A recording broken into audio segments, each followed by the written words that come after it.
Assalamualaikum warahmatullahi wabarakatuh. Perkenalkan, nama saya Elsa Agustina dengan NIM 4219419. Dengan saya Jumianti dengan NIM 4219417. Di sini kami akan menampilkan hasil proyek kami dengan tema Perancangan Pasar Mahasiswa. Selamat menonton.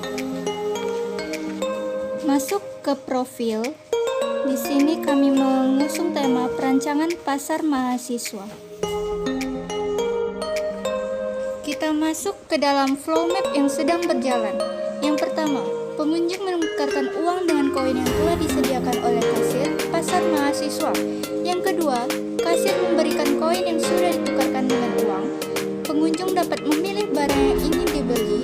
Jika pengunjung sudah memilih stand yang diinginkan untuk bertransaksi, pengunjung dapat memilih dan bertransaksi kepada stand tersebut. Lalu, yang kelima itu ada penjual menampilkan barang apa saja yang akan dijual. Lalu, pengunjung memilih barang yang diinginkan, dan jika pengunjung belum mendapatkan barang yang diinginkan dari stand tersebut, maka pengunjung dapat memilih stand yang lain atau barang yang lain. Lalu selanjutnya, pengunjung mendapatkan barang yang diinginkan. Jika koin yang ditukarkan pengunjung masih tersisa, pengunjung dapat melakukan penukaran koin dengan uang kembali. Penjual mengumpulkan koin hasil dari penjualan untuk ditukarkan kembali kepada kasir. Lalu kasir melakukan penukaran koin dengan kwitansi kepada penjual. Lalu penjual menukarkan kwitansi hasil penjualan dari pasar mahasiswa. Selanjutnya, kita masuk ke dalam perancangan flow map. Nah, di sini flow map usulan. Data pembeli dan uang akan dimasukkan di bagian kasir. Lalu dari kasir tersebut mengkonfirmasikan hasil dari transaksi tersebut. Nah, jika sudah selesai masuk ke input data pembeli, inputan data tersebut akan masuk ke dalam database pasar, yang dimana dalam database tersebut terdapat dua data, yaitu yang pertama data penjual dan yang kedua data barang. Dari database akan langsung diarahkan ke dalam tampilan menu. Jika tidak kembali ke tampilan menu, jika iya akan langsung diarahkan ke tampilan pilihan menu. Nah, dari pilihan menu tersebut, jika pembeli jadi membeli barang maka akan masuk ke data e-money. Dari data e-money tersebut terdapat dua struk atau nota pembeli yang dimana salah satunya di penjual dan satunya di pembeli untuk dijadikan sebuah arsip. selanjutnya yaitu perancangan data flow diagram di FD. Perancangan data flow diagram di FD yaitu sebuah gambaran arus data dari sistem. Berikut ini adalah gambar perancangan data flow diagram di FD aplikasi e-money pada pasar mahasiswa. Nah, proses 1.0 yaitu proses penginputan data pengunjung yang berlangsung berhubungan dengan tabel pengunjung. Proses 2.0 yaitu proses penginputan data penjual yang langsung berhubungan dengan tabel penjual. Proses 3.0 yaitu pengolahan data transaksi yang berlangsung berhubungan dengan tabel transaksi. Proses 4.0 yaitu proses yang pencetakan laporan data pelanggan, data penjual, data transaksi, dan nota pembayaran kepada pihak yang membutuhkan. Setelah itu, kita masuk ke dalam rancangan diagram konteks. Di sini terdapat pengunjung, kasir, penjual, dan dosen.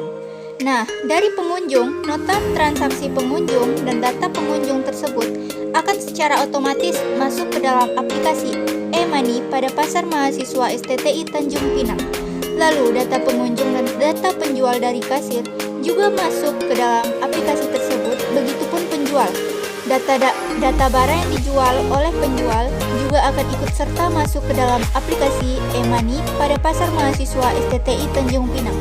Nah, dari aplikasi tersebut, dia akan mencetak secara langsung dan akan menghasilkan sebuah laporan, di mana laporan tersebut akan diserahkan kepada dosen STTI Tanjung Pinang. Selanjutnya yaitu perancangan model data dan basis data, yaitu Entity Relationship Diagram ERD. Nah, pada dasarnya diagram yang memperlihatkan entitas-entitas yang terlibat dalam suatu sistem serta hubungan-hubungan atau relasi antar entitas tersebut. Nah, ini adalah tabel entitas tersebut. Di sini ada pelanggan melakukan transaksi bila ia akan dikasih ke penjual. Lalu selanjutnya kita masuk ke dalam rancangan desain input dan output. Di sini terdapat dua inputan. Yang pertama cek input penjualan barang. Nah, dalam input penjualan barang ini terdapat 3 tampilan. Yang pertama beranda, menu, dan tambah menu. Dalam tambah menu ini, jika kita ingin menambahkan menu yang akan kita tampilkan dan berikan kepada penjual, di sini kita akan memasukkan secara manual kode makanan, nama makanan, harga, dan jumlah barang.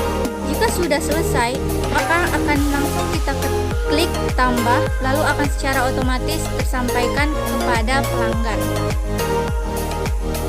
Kemudian kita masuk ke inputan menu pasar mahasiswa. Di sini terdapat 2 tampilan menu. Yang pertama ada pizza dengan harga 49.000 dan sushi seharga 49.000. Lalu di bawahnya juga terdapat 2 tombol. Yang pertama edit.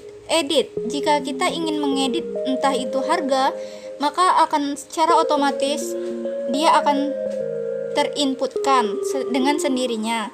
Lalu jika kita ingin menghapus harga, atau misalkan ada kekurangan nama di makanan, akan secara otomatis terhapus.